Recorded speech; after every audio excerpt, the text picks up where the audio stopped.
is Mr. Shaun Mitra. He's the Investor and Chief Business Officer of Technosphere. And his talk is going to be specifically focused on how to improve the industrial product efficiency. Shaun?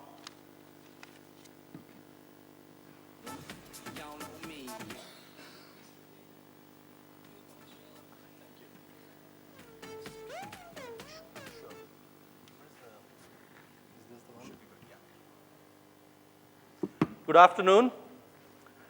So, perfect segue from where my previous speaker, Akulur, he left. I'm going to talk about how do you actually kickstart some of these projects. And I'm also going to focus on production efficiency, what Sandeep here talked about, the production efficiency, especially in industrial IoT. So my presentation has three parts. The first is about what trends we are seeing on the industry. And my personal background is more on the customer acquisition, customer adoption of some of these IoT technologies. So I'm going to share how that's playing out. And then look at 2 or 3 simple case studies, simple use cases that we have used in the Indian industry, manufacturing companies. And then if you are a startup or an enterprise IoT rollout person, how do you kickstart some of these projects and then from pilots to scale? So 3 broad categories. Now, fundamentally, this is what we believe, and I strongly believe that IoT is, now that the physical world is becoming part of the digital world. So Michael Porter, from Harvard, he talks about 3 different waves in IT. The first wave was when we automated using EDP, all of our accounting inside the office. So that was in 70s, early 80s maybe. Then the next wave was when, as companies, we connected with our customers and also with our suppliers. So 90s, SAP, Ariba, Oracle, all of that was the second wave of IT. And he says the third wave, which is IoT, is going to be even bigger than the first and second waves, and there will be a lot of new companies that will get created. So, and this is going to pan out over the next 10 to 12 years. And as per McKinsey, if you look at the value chain of IoT, 10% is on the hardware gateway side, 50 to 60%, 55% is actually on the analytics side. Systems integration, people who put it all together is about, I think, 10 or 15%, and 10% is on the cloud infrastructure. I hope it added up to 100%. So that's sort of the breakup. Okay? So from an industrial IoT adoption, where do we stand today? I've got the backdrop of a storm. So we believe that in the IoT industry, all of a sudden over the last couple of years, we are hearing a lot about IoT is because there is a perfect storm in the industry. We have seen the prices of hardware coming down. You have now got access to unlimited data through cloud. And then you also have connectivity through wireless or mobile, pretty ubiquitous everywhere. So these 3 forces are really leading to acceleration of IoT. Now, from an industrial IoT standpoint, I would say 3 or 4 years back, we had heard a lot about industrial IoT platforms, and we still, there are a lot of companies that they are taking that sort of approach. Now, I'm with Technosphere, and what we have looked at when we started meeting a lot of customers, a lot of them in India, of course in the US also, a lot of times we found it very difficult to justify the ROI and the business case to roll out a large IoT platform. However, on the other hand, the industry was crying for a lot of help for specific, simple use cases. Use cases like, hey, this machine, if it goes down, then my whole production stops and we lose X dollars or X rupees. Can you do some predictive maintenance? Or I have a pellet mill and it goes downstream and jams the whole production, so I have to stop it. So those are the type of examples we are seeing. Now, so we have taken a slightly different approach. So we have taken more of a bottom-up approach where we look at use cases of our customers, try to understand them, try to use IoT technology and solve and generate a quick ROI on those. Now, before I go to this, From an IoT perspective, there are broadly 3 areas. So every IoT project or every IoT initiative only has 3 things that it wants to achieve. Either you are trying to improve the asset utilization. The asset could be, a turbine, or it could be a car, or it could be a fleet, or whatever. Or you are trying to offer a new differentiated service or a product, like a smart product, smart TV, whatever. Or the third option could be you're trying to transform the customer engagement. So you were selling a product, now can you offer it as a pay-as-you-go service? So you have transformed your customer engagement. Insurance industry, again, where you are now seeing usage-based insurance. So it's a very differentiated business model. So pretty much all IoT initiatives will fall in these 3 different categories. When you go to industrial IoT, so the first one, even though we're talking asset tracking, it's really asset management, so it does include the maintenance. Now these are the only, again, 4 broad categories where most of the industrial IoT projects will fall. So, asset tracking, lifecycle management, that pretty much asset management. Machine productivity monitoring. So we are seeing a lot of requests for this, that, hey, I have a small factory or I have a medium-sized factory and there are 40 machines in my factory. They're all calibrated for different levels of productivity. These are different machines. But I really don't know. I know the end of the day factory output, but I really don't know which machine has operated at its calibrated level and were there any variations during the day. Okay? Now, can you use sensor technology to give me that sort of insight, because that can throw up a lot of interesting interventions that the management can take. Ongoing quality management, you can do a good job there. Worker safety and productivity. So we are seeing a lot of interest pretty much all over, of course, India and Western world also, for employee safety. Wearables, pendant, other things. How can you use? So I'll just share some simple examples from this and how we have approached this. So what we did was, so we were more of a services company, moving more and more towards solutions, right? And we started interacting with customers, and every time you go to a customer, there is a very different use case. So you might say maintenance or predictive maintenance, preventive maintenance, whatever, but the machines are different, the environment conditions are different, same industry, different machines, a lot of different variables.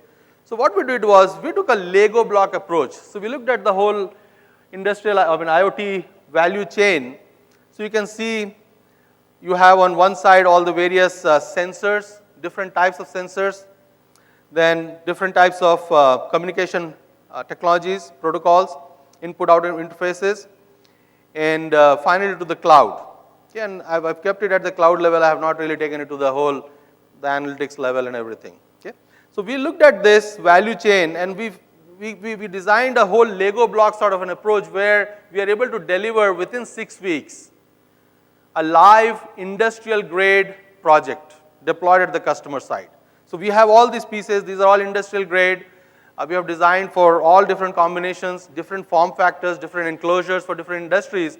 So if a customer says, hey, I'm a chemical factory, I'm looking for this type of solution, within 6 weeks, we are able to deploy 10, 20 units. But these are industrial grade, so if they want to scale, they can actually take it to 1,000, 10,000, whatever they want. Sometimes when they are scaling, we might want to optimize the device further. So this is the product that we have. This is one of the form factors, the most prevalent one, and we have all the various modules for different protocols, different data inputs. Some of the sensors we have already included inside, especially for industrial, etc. And now what we are doing is we are taking the use cases, and again, on the software side, we do have all the stacks to integrate with Azure, Bluemix, and AWS. So if our customer is a Microsoft shop, we give them the Azure solution.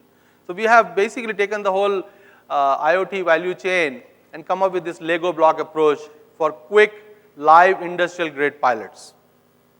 Different types of inputs that can come. Either you can design the maintenance around vibration, or it could be a sound, difference in sound. Okay, a lot of ultrasound technology you can use. In some cases, it could be temperature beyond a certain parameter. Okay? So we are approaching it more with simple use cases. I am able to generate ROI very quickly. Customer is happy, and then if they are happy with one site, then they can scale it up into other factories, other machines. Need from the industry is employee safety. Different companies are approaching us with different types of safety needs, chemical hazards, physical or biological, whatever. Again, for a fairly large brand name, we have done a complete industrial watch that does all the vitals as well as uses accelerometer to see if there is a sudden fall of an operator. And we are using LoRa technology, so it also, through triangulation, we can tell exactly where it happened.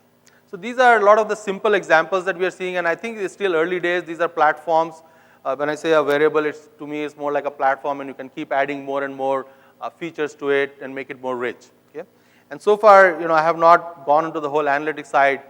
A lot of what we believe is, when a lot of the platforms, they will start competing with the AWS of the world, Azure, and IBM, because they're also coming.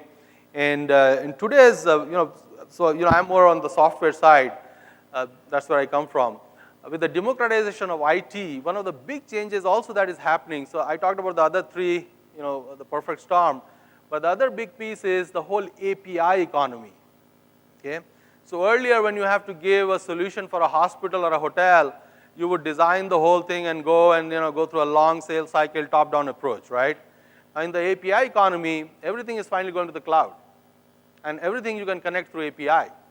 So one is taking a big platform approach and going through that whole top-down approach. We are taking more of a bottoms-up approach because use case 1 is in the cloud, use case 2 is in the cloud, everything is finally on the cloud. Okay, and you can connect, and whether it's Microsoft or AWS, they give you enough capability where you can start doing a lot of analytics. And again, you can align it with the customer adoption, because a lot of companies today, let's say, they are more in the preventive maintenance mode. Hopefully, or unless it's a very critical equipment like a plane or something, you'll go into predictive maintenance. But gradually, we'll move in that direction. So this is just to summarize, from a learning standpoint, whether you are a startup in the IoT space or an industrial IoT enterprise customer who is looking at how do I kickstart some of these projects. These are the key learnings. So we believe you can start a lot of these things at a use case level because it's easy to justify business case. The ROIs are very clear and easy. Okay? But define, make sure you have a very defined business case. Initiate an end-to-end pilot project with live data. So do not spend too much effort with smaller POCs on Raspberry Pi, Arduino, etc. We believe that you should do a pilot with live data, and today there are a lot of these type of things which are available, and the whole stack on cloud which is available for you to do these things. Okay? And once you have proven it to the the plant and the management, etc. You should collect the data for 2 or 3 months. Then you can see the power of the data because now you have enough data to do other things, and then you can decide on the larger rollout. And at that stage is when you can involve other stakeholders from IT department and others. Okay? So a lot of times we have seen a lot of the simple use cases, the sales cycles are faster, and usually IT is like, okay, yeah, we'll just involve the IT a little bit. Okay? So it's not. But when you take a platform approach, it's a very, very different customer adoption cycle. All of a sudden it's more IT's center, and then they will invite all the biggies. Hey, everybody has got a platform, so it's a very different approach. Okay? And then once you have rolled it out, or once you have done the data for 2 or 3 months, and depending on what the use case is, you can further optimize the device based on the ground finding. So you're doing a 10 units or 20, 50 units, it's okay. There are still some efficiency that you can gain.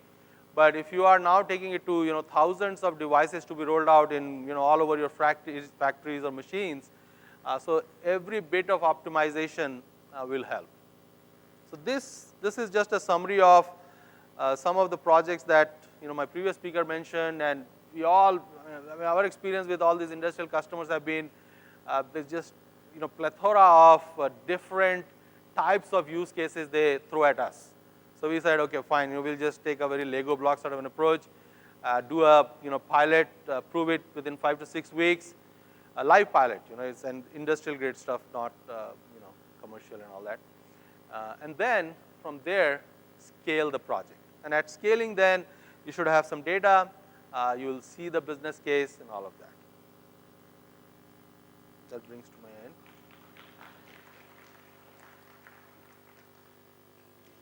So thank you, Shaun. This is a kind of a perfect cheat sheet for industrial IoT projects for all the startups. So, Executive Council member of ISA to come in and hand over a token of appreciation, please.